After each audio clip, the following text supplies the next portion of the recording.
कक्षा नवम सामाजिक विज्ञान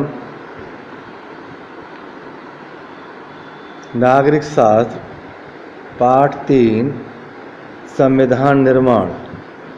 इस वीडियो में आपसे कुछ प्रश्न पूछे जाएंगे। उन प्रश्नों के उत्तर आपको कमेंट बॉक्स में देने हैं। लोकतंत्र में शासक लोग मनमानी करने के लिए आज़ाद नहीं हैं। कुछ बुनियादी नियम हैं जिनका पालन नागरिकों को और सरकार दोनों को करना होता है। ऐसे सभी नियमों का सम्मिलित रूप संविधान कहलाता है। देश का सर्वोच्च कानून होने की हैसियत से संविधान नागरिकों के अधिकार, सरकार की शक्ति और उसके कामकाज के तौर तरीकों का निर्धारण करता है। इस अध्याय में हम लोकतंत्र के संवैधानिक स्वरूप पर कुछ बुनियादी सवाल उठाएंगे। हमें संविधान की ज़रूरत क्यों होती है? संविधान बनते कैसे हैं? उन्हें कौन बनाता है और किस तरीके से बनता है? किसी लोकतांत्रिक देश के संविधान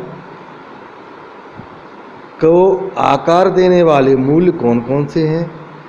एक बार संविधान बन जाने के बाद क्या हम बाद में बदलती परिस्थितियों अनुरूप उसमें बदलाव कर सकते हैं? हाल के दिनों में संविधान बनाने का एक उदाहरण दक्षिण अफ्रीका का है। वहाँ क्या हुआ और दक्षिण अफ्रीकी लोगों ने किस तरह अपने संविधान निर्माण के काम को अंजाम दिया।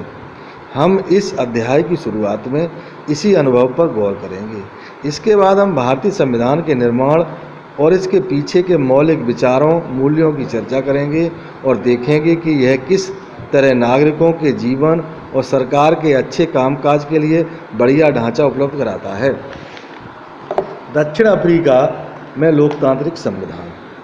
मैंने गोरों के प्रभुत्व के खिलाफ संघर्ष किया और मैंने ही अश्वेतों के प्रभुत्व का विरोध किया। मैंने एक लोकतांत्रिक और स्वतंत्र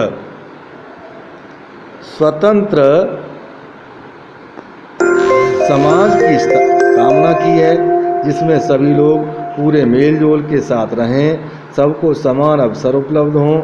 मैं इसी आदर्श के लिए जीवित रहना और इसे पाना चाहता हूँ। अगर ज़रूरत पड़ी तो इस आदर्श के लिए मैं जान देने को तैयार हूँ। ये जो शब्द दक्षिण अफ्रीका के एक नेता नेल्सन मंडेला के विचार थे, जो 27 साल तक जेल में रहे और उसके बाद वहाँ के अश्वेत राष्ट्रपति बने। यह नेल्सन मंडेला का कथन है, जिन पर दक्षिण अफ्रीका की गोरों की सरकार ने देशद्रोह का मुकदमा चलाया।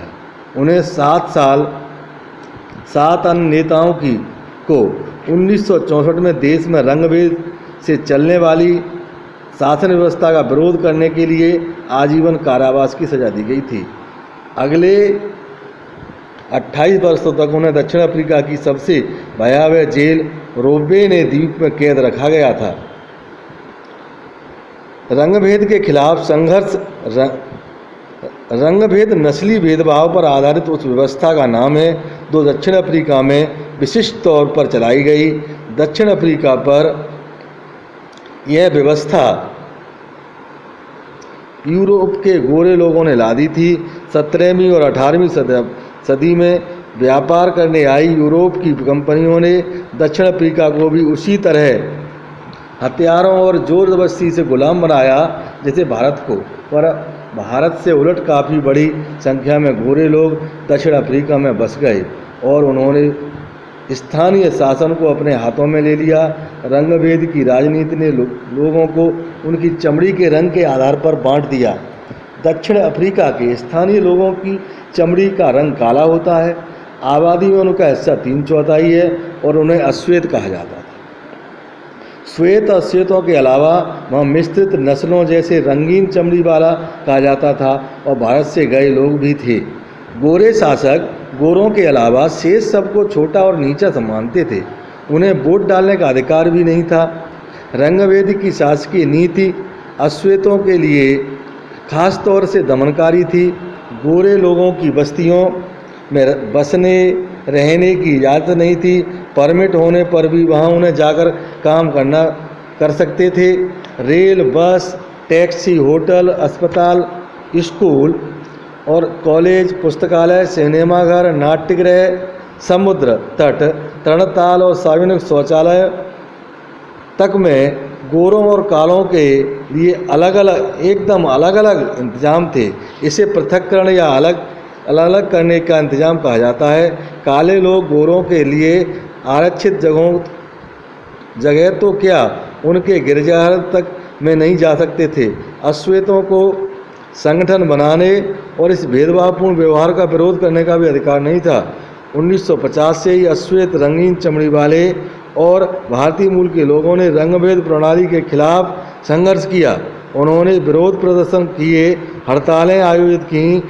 भेदभाव वाली इस शासन व्यवस्था का विरोध करने वाले संगठन अफ्रीकी नेशनल कांग्रेस के झंडे तले एकजुट हुए। इसमें कई मजदूर संगठन और कम्युनिस्ट पार्टी भी शामिल थी।